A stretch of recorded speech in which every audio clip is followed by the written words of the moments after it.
This is a war on disinformation, which at some point in some way is certain to be a war on you. Was not naturally occurring. No, the virus came from a Chinese military lab where it was created.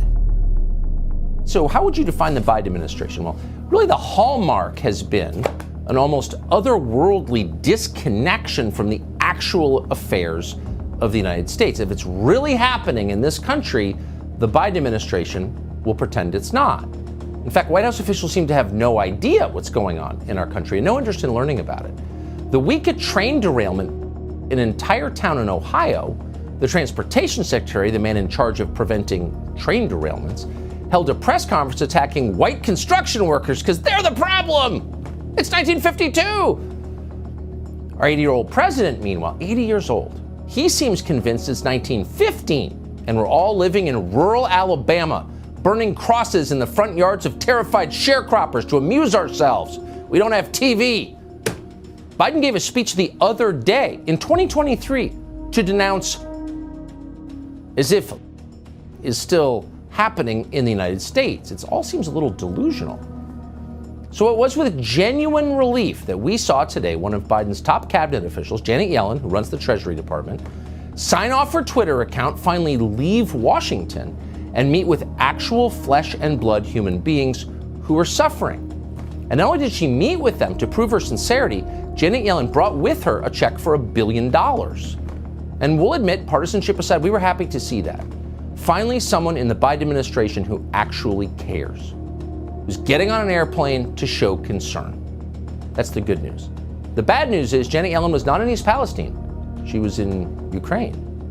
Billions more for Ukraine, your tax dollars. But that money's not going to be going to the newly communities of Eastern Ohio. Who cares about them? It's not going to be earmarked for the hundreds of thousands of American families who have lost loved ones to the epidemic, an epidemic that was created by Democratic donors at Purdue Pharma. No, that money's going to Zelensky and his wife in Kiev. And that money will complement the more than $100 billion in tax dollars they've already received from the U.S. Treasury. And you've got to think, as they watch this tonight, assuming there's still TV reception in East Palestine, the people who are stuck there are kicking themselves. If only they had paid Joe Biden's son $80,000 a month for a no-show job, Janet Yellen might be visiting them today. It seemed like a lot of money at the time, but that turned out to be the best investment those Ukrainian oligarchs ever made. It was like buying Google stock 20 years ago. Talk about a jackpot. And by the way, nobody understands the principles of political venture capitalism better than, ironically, the communist Chinese government does. They paid Hunter Biden too. And this weekend we learned a little bit about what they got in return. The Wall Street Journal reported that the Biden administration has finally concluded that yes, was not naturally occurring. It didn't emerge organically from a pangolin, whatever that is, at the wet market, whatever that is. No, the virus came from a Chinese military lab where it was created. That's the determination of the Department of Energy based on new intelligence that, of course, everyone already had. Now, we learned this, interestingly, from a newspaper. We did not learn it directly from the Biden administration because Joe Biden hasn't said a word about it. And that's a little odd. 1 million Americans, they tell us, of close to 7 million globally. So it's inherently a big story. Now, it is true that the origin of is not directly related to anti-trans racism. So it's not unnatural for Joe Biden. He doesn't have his talking points already written. But it might still make for a good topic for, say, a primetime address to the nation. He might mention it to us. He might answer a few other questions while he's at it. For example, is Joe Biden still sending money to China for biotech research? The administration was actually doing that, sending cash to that same Wuhan lab as recently as last year. Are they still doing that? And bigger picture, have their views on China changed now that they know that China is responsible for the death of almost 7 million people? Now that we know China unleashed in the world, intentionally or not, and then lied about it for sure, and then hid life-saving genetic information about the virus from the scientists who are trying to respond to it.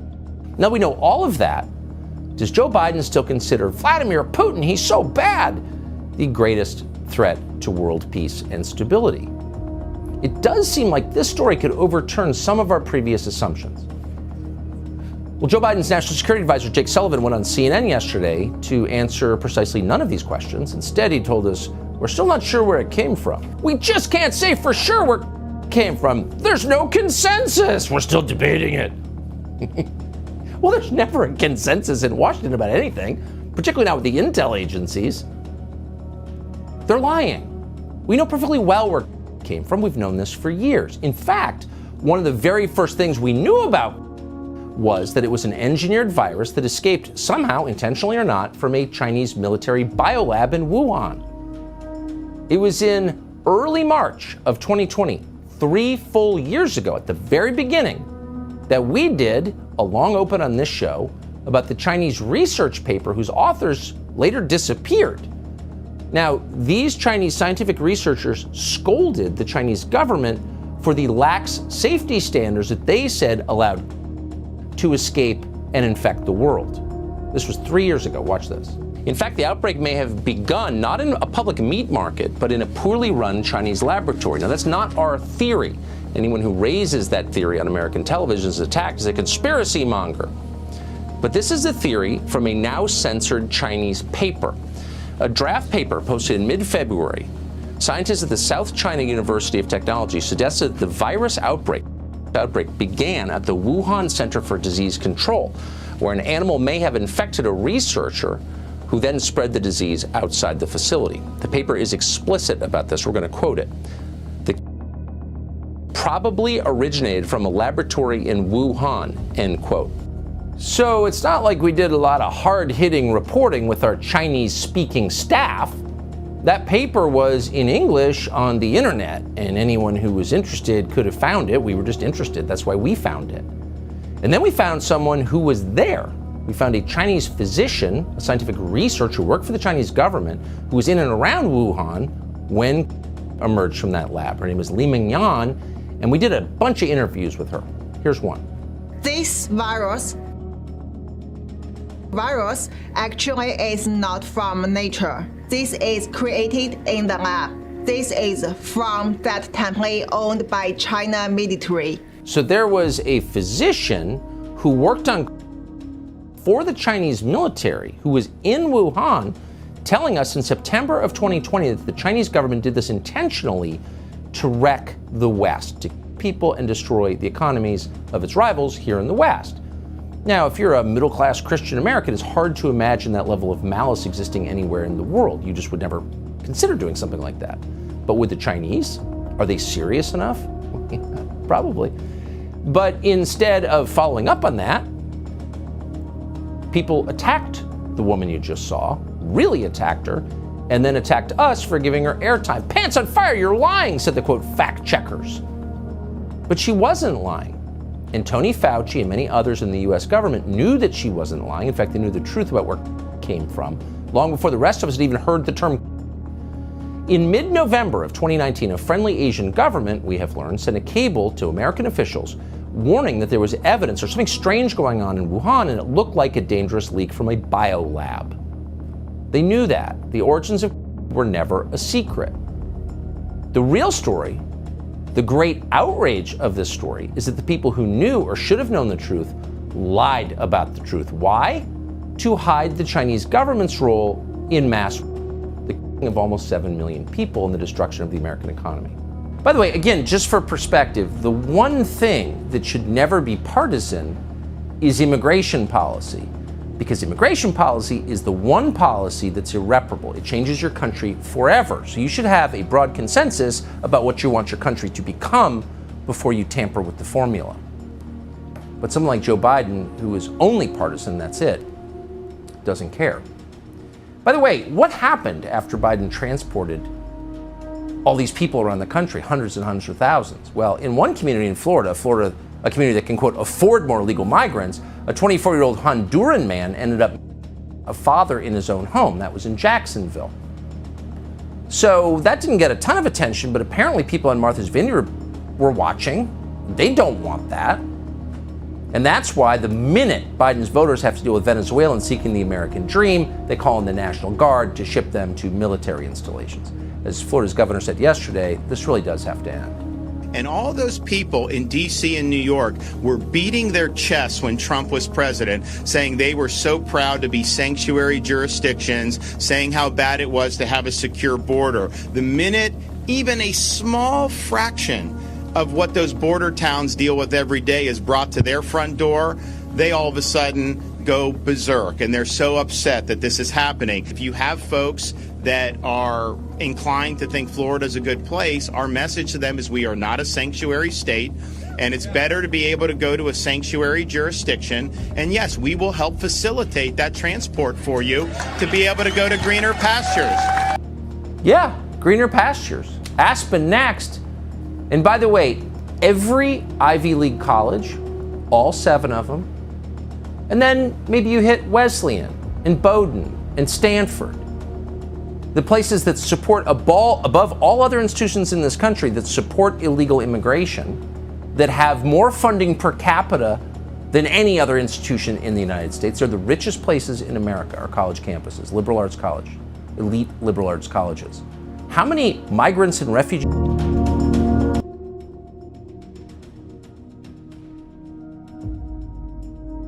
In the lab, this and also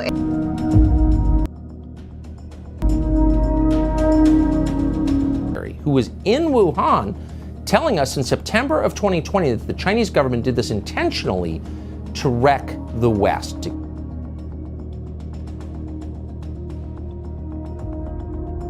People and destroy the. But what about everybody else? Well, everyone else is SOL, and that would include all of us.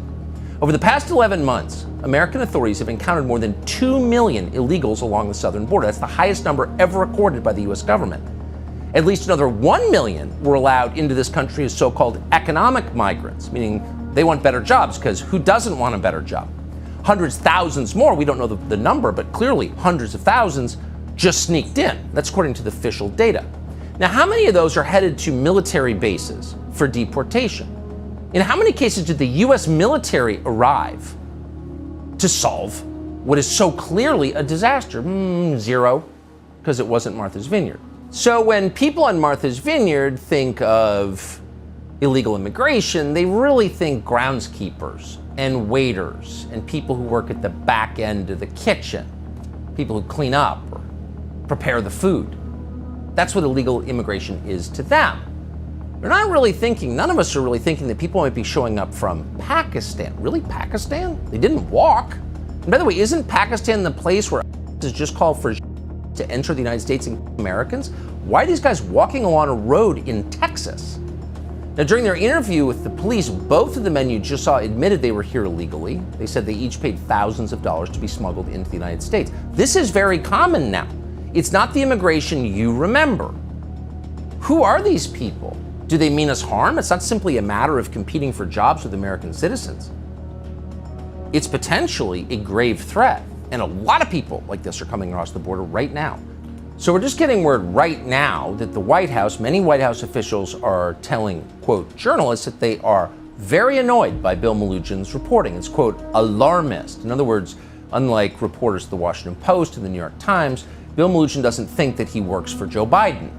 He's taking pictures of what's actually happening. And that's wrong. What's interesting, given what is happening, which is that we are being invaded by people who have no right to be here for reasons that we don't really understand, is that none of the people who are complaining about Ron DeSantis sending 50 Venezuelans to Martha's Vineyard have said a word about what else is happening on the border. And a lot is happening. It's an ongoing humanitarian disaster, a tragedy for the people being, and they are being, but it's also an ongoing disaster for us who live here. It's our country. As Melugin reported, are loading more than a dozen people into the backs of cars right now. So it's a human wave, and that's not an attack on the people coming over here. They are being rewarded by the Biden administration in exchange for breaking our laws, for mocking our Constitution. They're being rewarded with public benefits. So why wouldn't they come? But the volume of this is without precedent in American history, and you have to ask yourself, what does this mean for the country? It's obviously destabilizing, but what does it mean long-term for the country? Well, just to give you some perspective on the numbers here, as Neil Monroe at Breitbart has reported, in a given year, roughly 3 migrants are arriving for every 4 Americans who are born in this country. 3 migrants for every 4 Americans born. Oh, remember the Great Replacement theory? Was it conspiracy theory? It sounds more like a statistical fact, actually. Was there a vote on this? Did we get to vote on this? Do people want this? Democracy, remember that? That's where people vote and get to decide what kind of government they get and what sort of policies that government enacts. No one voted on this. Nobody wants this. It's happening anyway against the will of the entire country. So what did Biden say about this? Well, here's what he said today. There's fewer immigrants coming from Central America and from Mexico. This is a totally different circumstance. What's on my watch now is Venezuela, Cuba, and Nicaragua. Well, that's just completely insane, of course. They're coming through Mexico, and we control the Mexican economy. We could turn off the Mexican economy in 1 minute if we wanted to, of course. We're by far their biggest trading partner. And so we have an enormous amount of leverage over the Mexican government. And if we said to the Mexican government, not one more crosses through your country into ours, that'd be the end of it. Because no one wants to tangle with the federales. No one takes American law enforcement seriously because they know they're just going to direct you to the local welfare office. Nobody messes with the Mexican federales, period. And everyone knows that. But we're not doing that. What Biden said that is true is that as of this fiscal year, migrants from places other than the Northern Triangle countries of Mexico, specifically Cuba, Nicaragua, and Venezuela, do make up nearly 40% of the total apprehensions at the border as of last month. That's a 175% jump from last year. What Biden didn't say, of course, is that it's all his fault. He's solely responsible for this. He stopped deporting asylum seekers, and he's allowing asylum seekers with fraudulent claims to remain in this country. And of course, the message is going out to the world. Just show up and you'll be fine. So let's say you wanted to harm the United States. What would you do? Well, what did Fidel Castro do in 1980 with the Mariel boat lift? He opened his prisons and mental hospitals and sent them to Miami, thereby changing Miami forever. Venezuela is doing something very similar. Venezuela is opening its prisons and sending them here. Breitbart reports tonight that DHS is warning border officials to be on the lookout for Venezuelan convicts entering the country. DHS indicates that, quote, the Venezuelan government is purposely freeing inmates, including some convicted of... It's unbelievable. Again, we've seen this before. And it's a catastrophe. Again, during the Carter administration, Fidel Castro's government, the Cuban government, did the very same thing. 125,000 people came to Florida. A Sun Sentinel article from 1985 estimated that out of the 125,000 migrants who came at the time, 16 to 20,000 were criminals. The Miami District Director for Immigration called it an invasion. Quote, the boat lift should never have been allowed to happen. At any other time, it would have been an act of war. And Bill Clinton, who was governor of Arkansas at the time, said exactly the same thing. But a lot has changed since 1985. No one in the federal government will admit what this is, which is an invasion. And of course, the media are totally for it because, hey, cheap housekeepers. So law enforcement authorities, rather than doing anything about the people invading our country, are talking about prosecuting Ron DeSantis. That's appalling and shocking. For any law enforcement official, a guy who carries a gun has a right to shoot you, to be parroting Biden administration political talking points in front of a camera, that man should be ashamed. That is completely over the top that he would say something like this. This is all crazy. We're being invaded, and now they're talking about prosecuting Ron DeSantis because he sent 50 people to Martha's Vineyard who immediately deported so they wouldn't get in the way of the Food and Wine Festival? America, ladies and gentlemen, is under attack, and not from our usual enemies. The threat we face tonight is existential, but it's not coming from barefoot religious extremists living in caves. As they say in the horror movies, it's coming from inside the house. The single gravest threat to America today is Republican voters, all 75 million of them. They are and destroyers of democracy. They must be stopped. That is the message of Joe Biden's speech. Just moments ago, he referred to MAGA forces who are apparently marshaling at Red Lobster near you, ready to take over this country. Now, to underscore how deeply Joe Biden means all of this, tonight's address in Philadelphia is not being categorized as a campaign event ahead of the midterm elections, which is what it looks like. No. Instead, this speech has the full sponsorship of the White House. In other words, what Joe Biden is saying right now is the official position of the entire executive branch of the U.S. government. That would include the Justice Department, the various intel agencies, and the world's most powerful standing military. Think about that. Does it make you nervous? You don't have to be a Trump voter to see a speech like this as a turning point in American history. For hundreds of years, the U.S. has had a political system comprised of two competing parties. If you were to declare one of those parties criminal and illegitimate, what would you be left with? Well, you'd be left with a one-party state. And that is what Joe Biden is calling for tonight, a one-party state. It's shocking.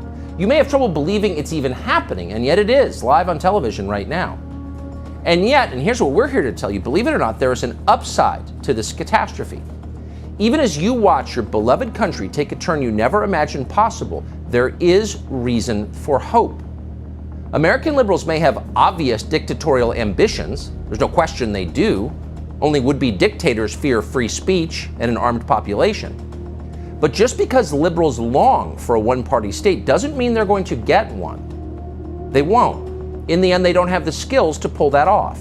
Liberals are too incompetent to overthrow democracy, and that's obvious from history. Every successful authoritarian revolution has had two things in common: a coherent worldview and a competent military force. Lenin, for example, Lenin had the writings of Karl Marx to provide an ideological justification for his revolution, and he had the military genius of Leon Trotsky to pull it off. Together, these two things were enough to topple the Tsar and take control of the world's biggest country. For all his power, Joe Biden does not have these two things. Marx and Trotsky? No. Joe Biden has Taylor Lorenz and Mark Milley. Lorenz is the ideological anchor of the Biden White House. She's its muse, its Che Guevara. They are inspired by her revolutionary fervor. But Taylor Lorenz does not write weighty books. Twitter is her canvas.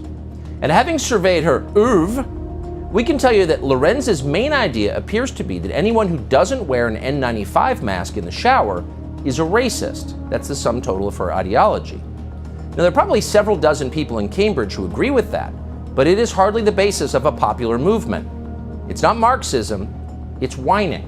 So that's a problem for Biden. And then there's Mark Milley, the chairman of the Joint Chiefs of Staff.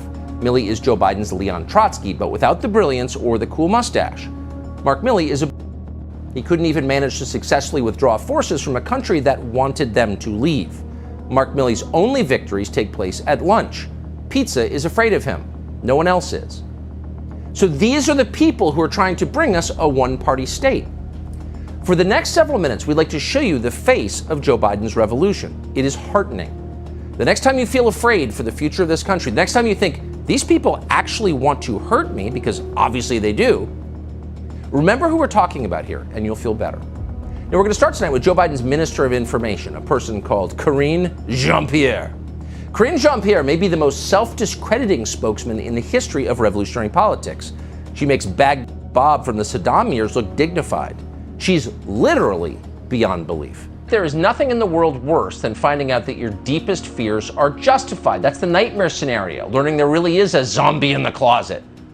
Let's say you're a kid and you've convinced yourself that your parents don't really love you. They claim they do. They say it all the time, usually without looking up from their iPhones, but you can tell they don't really mean it. They don't seem sincere. And then one Christmas morning confirmation, you discover they've forgotten to buy you presents, any presents. They were busy and it just slipped their mind. Instead, they've spent all their time and all their money buying gifts for a kid down the street. So all the things that you asked for, they gave to another 9-year-old you have never met. How'd that make you feel? Well, you'd be crushed, but you would also be vindicated. You would know for a dead certain fact that your parents really didn't love you. They're not even very interested in you. That's how a lot of Americans felt last night watching the House of Representatives approve yet another massive aid package for Ukraine. Nothing against Ukraine, but we could probably use that money here right about now. After 100 years of virtually uninterrupted wealth generation, the American economy appears to be faltering in ways that are scary to anyone who's paying attention. Even people who aren't paying attention can sense there's something really wrong. Lots of people are not working. Those who are working are getting poor quickly thanks to inflation. All of a sudden, everything is wildly more expensive. Have you noticed? We literally have a shortage of baby formula right now. Did you think that would happen in America ever? And yet it is happening. And so is the epidemic in our history. About 107,000 of your fellow Americans, most of them young people who should have had long, productive lives, are instead, they've from DODs over the past year. This is the saddest thing that has happened in our country in a very long time. And yet Congress, which claims to run the country, can't be bothered even to acknowledge it, much less do anything about it. Instead, your representatives in Washington just voted to send yet another $40 billion to the Ukrainian oligarchs who paid off the president's son. That's what happened, and it's just the latest check that Congress has cut them. You can add it to the approximately $14 billion they've already spent on Ukraine. That brings the total as of tonight to more than $54 billion. How much is that? Well, for perspective, it is more than we spent per year on average on the war in Afghanistan, a war that began with a direct attack on the United States. $54 billion, that's about as much as Russia, the country, spends on its entire forces over the course of a full year. It is a ludicrous amount. And yet Congress happily approved it. In fact, they allocated $7 billion more than Joe Biden asked for. That's how excited they were to do it. So where's this money going? Oh, that's the best part. Congress has decided to fix all of the pressing problems that need to be fixed, except fix them in Ukraine, not here. So the main course of all of this funding from day one has been to secure Ukraine's borders, because you can't have a country without borders. They have to be secure. Nancy Pelosi strongly believes that about Ukraine, and so do her friends on the Republican side. So Ukrainian border security is the main goal. Then there's the problem of, quote, food insecurity. Not here, in Ukraine. Food's getting expensive in Ukraine. So we're going to spend $760 million to fix that, just in this check. And not just in Ukraine. Congress was feeling kind of sporty, also added $150 million for something called the Global Agriculture and Food Security Program, because while we're feeding Ukraine, why not feed the rest of the world? We've got more food than we can use. And of course, that will obviously include baby formula too, because kids in other countries need to eat. Then there's another huge chunk of cash to, quote, combat, now, not combat in Texas, where it is now ubiquitous thanks to the open borders with Mexico, but to combat in Ukraine, because it's sad what's happening there, but not here. That's not sad. We're ignoring it. There's still more money to make sure Ukrainians have emergency shelter, because apparently more than 1 million Americans aren't homeless tonight. There's $900 million to make sure Ukrainians have access to, quote, entitlement programs, our entitlement programs. They'll need them when they arrive here, as many will. In other words, you can't afford to fill your truck, but you now get to pay the living expenses of anyone who shows up in your country claiming to be from Ukraine, and you will. And then, because paying off your friends is always the real point of these exercises in Washington, there are billions more dollars for Lloyd Austin's former employers in the business. That would include $72 million for something the bill describes as, quote, research, development, test, and evaluation in Ukraine. Now, don't say biolabs, because that's not allowed, but honestly, this is weird. Ukraine is a zone, and therefore probably not a great place for scientific research right now, but whatever. We're funding some kind of science experiments in Ukraine. No more questions from you. And the bill goes on like this, and on and on. As Congressman Thomas Massie has pointed out, Congress has now spent more money on Ukraine in 6 months than the U.S. government spent on all roads and all bridges in the United States over all of last year. The $40 billion we're sending to Ukraine so they can secure their borders, by the way, is more than double what Joe Biden has asked to fund customs and border security in the United States. One bill, more than double what we're spending this year on our borders. And then in the middle of this historic emergency, and it is, the bill spends more than 10 times the entire budget of the DEA. More than 10 times. Just in case you're wondering how your leaders feel about you. They're not fans at all. And now we know for sure. You should know that every single Democrat in the House of Representatives voted for this bill. That would include even Barbara Lee of Berkeley. Now, if you remember her name, it may be because in 2001, Barbara Lee of Berkeley was the only member of Congress to oppose the war against the... But a war in Ukraine is that Barbara Lee can support. Why? Because there's no potential chance that could help the United States. Here's her reasoning. This is not only about Ukraine, this is about the rest of the world and Putin trying to establish autocratic governments throughout the world. Oh, so it's not really about Ukraine. It's about something bigger than Ukraine. Thanks, Barbara Lee, for being dim enough to tell us that, to say it out loud. This is a war on disinformation, which at some point in some way is certain to be a war on you. No question about it, because you're a font of disinformation, meaning you disagree. But we know for certain that against things you can't really identify, against people who don't exist, against concepts, one thing we know about those like the is they last forever. So it was a little weird to see Tim Ryan of Ohio vote for this. Tim Ryan was supposed to be a working man's Democrat, a guy who cares about bread and butter issues. Tim Ryan represents Youngstown in Akron. Take a look at Akron sometime. It's like a war zone itself. These are the cities that built America, crumbling and desperate now from total neglect. But don't you worry, Tim Ryan is totally committed to rebuilding Kiev. And so is Nancy Pelosi. For Pelosi, funding Ukraine at any cost is more than a foreign policy objective. It's a kind of religious observance. The brutality of Putin is not just what he's doing in Ukraine, but the impact that it is having on food for the world. So when you're home thinking, what is this all about? Just think about when I was hungry, you fed me, in the Gospel of Matthew. Oh, so Jesus wants to send more to Ukraine. And the more we send to Ukraine, the less hungry people are going to be. Wait a second. Wouldn't Jesus want to do everything possible to bring an end to the war in Ukraine? You religious little twit. How dare you quote that book? From the beginning of the outbreak, the American media, as one, took the side of the Chinese government in this new propaganda over. And Trump, once again, to his credit, knew. He knew exactly where this came from. He didn't say so directly, he should have, but instead he alluded to it. He called the China virus.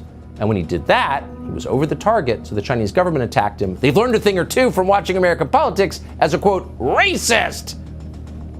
One Chinese news outlet tweeted this, quote, racism is not the right tool to cover your own incompetence. Shut up, racist! They saw it working in America. We're going to try that. And it worked. And then the entire American press corps covered for the Chinese government. People like David Frum at The Atlantic. Oh, he's so smart. David Frum immediately parroted that slur from the Chinese government. You have to ask yourself, was David Frum taking money from Beijing to repeat their lies? We can't confirm that, but he might as well have been taking money from Beijing. And it wasn't just David Frum. NBC News called the phrase Chinese virus, quote, both inaccurate and harmful in tying racist associations between the virus and those from China. Of course, the virus was from China. It was from a Chinese military biolab, and it may have been released on purpose to kill people. It didn't matter. No one asked a single question. Joe Biden and his lackeys in the media all repeated the talking point. Watch this. But neither should we panic or fall back on xenophobia, labeling a foreign virus. It's going to come across to a lot of Americans as smacking of xenophobia. The administration's labeling of this virus as foreign is undoubtedly playing into the rising xenophobia about it. The president says it's a foreign virus as if this was launched on us like an attack. We know what that's about. That's about him playing xenophobia. Every one of the people you just saw should resign in disgrace and should spend the next decade in ashes and sackcloth pondering what they've done, which is cover for a crime. And by the way, if the US media had swung behind the evidence in this story and pressed where did this virus come from, then it's at least potentially conceivable that scientists in the United States would have forced the government of China to release the information they had about the genetic makeup of. Maybe we've had a vaccine that worked, for example, or a medical response that saved Americans' lives, but they didn't. None of them did.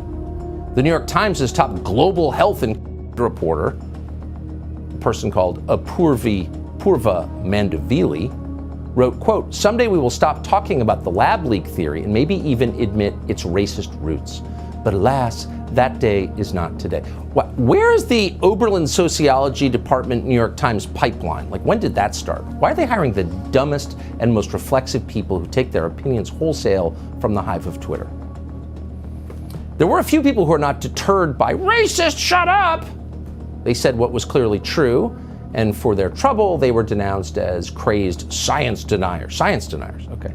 Senator Tom Cotton was attacked because he relied on a map and common sense to ask a very simple question. Here's what he said. This virus did not originate in the Wuhan animal market. Just a few miles away from that food market is China's only biosafety level 4 super laboratory. Now, we don't have evidence that this disease originated there, but because of China's duplicity and dishonesty from the beginning, we need to at least ask the question. Well, yeah. And by the way, that wasn't a guess. A wet market is a seafood market. A pangolin is a mammal. So they weren't selling pangolins in a seafood market, for one thing. For another, a group of Chinese researchers went and interviewed everybody in the wet market and asked, have you ever seen a pangolin for sale here? Or bats, another mammal? No, not one had. That was on the internet. We read it, we reported it. That was February 2020. So what we knew at that point was the Chinese government's lying. Tom Cotton was absolutely right. And for his trouble, he was called insane, a conspiracy theorist. By the way, it wasn't just Tom Cotton who was attacked. It's almost too unpleasant to bring you the story because the wall of dishonesty was impenetrable at that point 3 years ago. The one thing we needed to know, where did this come from, was the one thing they wouldn't let you even consider. In fact, if you did, you would be unpersoned. Facebook banned any user who suggested the virus was man-made because, and we're quoting, the science was settled. Well, it's not settled at all. There was no science. We didn't know anything. As NPR reported, quote, scientists debunk lab accident theory of pandemic emergence. Really, on what basis? They had no evidence to, quote, debunk it. But that didn't stop Vox from, quote, reporting, and we're quoting now, no, did not start in a Chinese lab. They had no idea. They were just flat out shilling for the Chinese government and hiding its complicity in mass. What? And then a woman called Laura Helmuth, the diversity hire now running the once but no longer respected publication Scientific American, said, quote, it's a conspiracy theory to believe a lab leak had occurred. But it did. That's the thing. Facts still matter. Every facet, every element, every link in the chain that connects every part of elite America to itself pushed the same lies. Even the quote, comedians, they were on propaganda duty too. Watch this. This plague should never have happened. It could have been stopped, but people chose not to stop it. What people? Tomorrow he'll blame the Spanish flu on Antonio Banderas. Yeah. Imagine if you're a comedian and all of a sudden your cue card has all kinds of talking points from politicians and foreign governments on it. Don't read it. You degrade yourself and you become complicit in the greatest crime in history. So you have to ask, what role did the U.S. intelligence agencies play in all of this? Of course, they knew. Well, at one point, MSNBC's Nicole Wallace, the single most dishonest person on television now or ever, claimed that, and we're quoting, Donald Trump is turning his intelligence community to now investigate a conspiracy theory about coming from a lab in Wuhan. By the way, we're not watching this woman's show, but is she in tears tonight begging the forgiveness of her audience? No. But let's parse this for a second. Obviously, she was wrong about the origins of the virus. It did come from that lab, intentionally or not. But what's interesting is that she was also wrong about what Donald Trump's government, under the leadership and part of Mike Pompeo, was doing. On March 17th, 2020, a group of scientists wrote a paper in Nature magazine. That paper concluded that, quote, we do not believe that any type of laboratory-based scenario is plausible. Now, well, that's the final word. That's the science. Well, internal NIH emails show that Tony Fauci helped edit that paper. He did not disclose this publicly. It was all behind the scenes. Now, that's significant because Fauci was funding bat experiments in Wuhan, the ones that apparently caused the pandemic. So he was editing the report on the origin of the virus? Okay. That's not peer-reviewed, as we say. It's the opposite. As Paul Thacker reports on his Substack, just a few days after that paper was published in Nature, the State Department's Office of Outreach, part of the Bureau of Intelligence and Research, began promoting these false findings, these lies. The State Department covertly recruited scientists to go around Washington, D.C. in off-the-record high-level meetings, telling everyone who had listed that, quote, emerged naturally in an animal before crossing to humans and was not engineered in a lab. Now, the scientists who made this false briefing, who told these lies, cited one source, the Nature article that was secretly edited by Tony Fauci. By the way, there was a time when Nancy Pelosi didn't want to spend billions of dollars to secure a country's border. She said it was wasteful and morally wrong. It wasn't that long ago, by the way. It was April of 2017. See if you notice the difference. She's for spending billions at borders now. She was opposed to it then. What changed? Watch. The wall is, in my view, immoral, expensive, unwise. Oh, did you catch that? Border security in the United States is immoral. But Jesus is strongly for border security in Ukraine, and abortion, by the way. It's a sacrament. As usual, Democrats, as ludicrous as this may sound, are united on this point. They stand as one. But also, as usual, a sustained propaganda campaign in the American media has managed to divide the Republican Party. Now, why does this happen every single time? Here's why. Because Republican office holders, no matter how conservative they tell you they are, believe the New York Times. They care deeply what legacy media say. They read the New York Times every day. They don't want to be criticized by the New York Times. And that's how the left controls them every single time. If you don't believe it, think back the last 2 years. You saw the same dynamic in the early days of both the BLM riots and the COVID lockdowns. Nancy Pelosi was out there first, taking the most extreme possible position. And then a lot of Republican leaders agreed with her. Do you remember that? 2 years ago this month, Nikki Haley, former governor of South Carolina, running for president, she's conservative. She told Americans in the first days of the riots that they deserved to suffer after George Floyd, quote, "In order to heal, it needs to be personal and painful for everyone," she wrote. And in the end, it was personal and painful. A lot of people, and that was good, because your racism, George Floyd. That was Nikki Haley's first reaction. She read it in the New York Times and she believed that they all do. So it shouldn't shock you that Nikki Haley's first reaction to the Russia invasion, and Mitch McConnell's first reaction too, and the first reaction of so many other Republican leaders, was that protecting Ukraine is way more important than protecting you, than protecting America. And Mitch McConnell hasn't, to his credit, moved from that. He still thinks it. Here he was yesterday. I think we all agree the most important thing going on in the world right now is the war in Ukraine. You gotta hope that there's some sincere billionaire out there who's going to fund a primary challenge against every single one of those Republican senators standing behind Mitch McConnell. As he said, and we'll quote again, "I think we all agree the most important thing going on in the world right now is in Ukraine." No, the most important thing going on in the world right now is the state of your country, the one you're supposed to run, the people you're supposed to represent, whose lives you're supposed to care about, the ones who can't buy food or gas, the people ODing on fentanyl. 107,000 in a year, young people, Americans. But that's nothing compared to Ukraine. We all agree Ukraine is the most important thing. Really, if you agree with that, you should not be sitting in the United States Senate as a Republican.